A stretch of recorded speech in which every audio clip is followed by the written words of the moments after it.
Bonjour à tous, voici aujourd'hui une très bonne morale. Rabbi Nachman de Breslev nous enseigne ce qui doit normalement être une base connue du monde entier. Le commencement de l'éducation des enfants, c'est de leur apprendre à dire « merci beaucoup ». Il est évident qu'il y a ici dans les paroles de Rabbeinu un sens bien profond. C'est ainsi que l'on apprend petit à petit aux enfants à remercier sur chaque chose. En même temps, il faut leur apprendre que tout appartient à Hachem, que chaque chose que l'on possède nous vient de la bonté et de la miséricorde d'Hachem, et pour cela, ils doivent dire merci. Hachem ne nous doit absolument rien. Par exemple, lorsqu'une maman donne à son enfant un verre d'eau, l'enfant doit dire « Merci beaucoup Hachem, merci beaucoup maman », parce que c'est par son intermédiaire, à elle, que l'enfant reçoit ce que Hachem donne. Cette notion doit être ancrée et claire pour celui qui a la Emouna. Lorsque l'on dit merci, il faut le dire 2 fois. Une fois pour celui par qui l'on a reçu une bonté, comme par exemple un mari à sa femme, une femme à son mari, un enfant envers ses parents, un élève à son maître, un pauvre au riche, etc.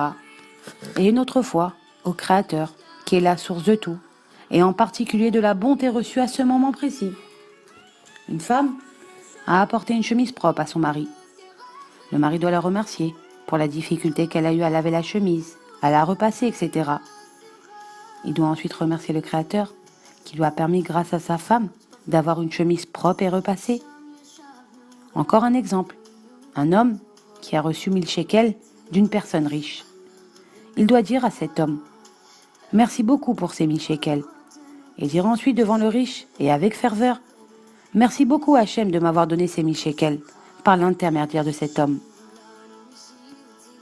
Si l'on ne remercie qu'une seule fois, seulement envers celui qui nous a gratifié d'une bonté, on fait de cet homme une réalité, comme si c'était lui la source de cette bonté. C'est pour cela qu'il faut remercier Hachem devant la personne, afin de lui montrer qu'il n'est que l'intermédiaire entre la bénédiction et celui qui l'a accordée. Si cela ne plaît pas à cet homme, que l'on dise devant lui merci au Créateur, parce que cela lui montre qu'il n'est qu'un intermédiaire, alors il ne faut pas qu'il fasse des bontés. Il vaut mieux qu'il ne donne rien. L'homme est donc obligé de remercier Hachem, afin qu'il ne s'enorgueillisse pas en croyant que c'est grâce à lui. L'homme est également obligé de remercier celui par qui il a reçu, parce que l'on doit remercier aussi celui par qui il a pu recevoir la bonté de Hachem. Voilà, bonne journée à tous et Shabbat Shalom.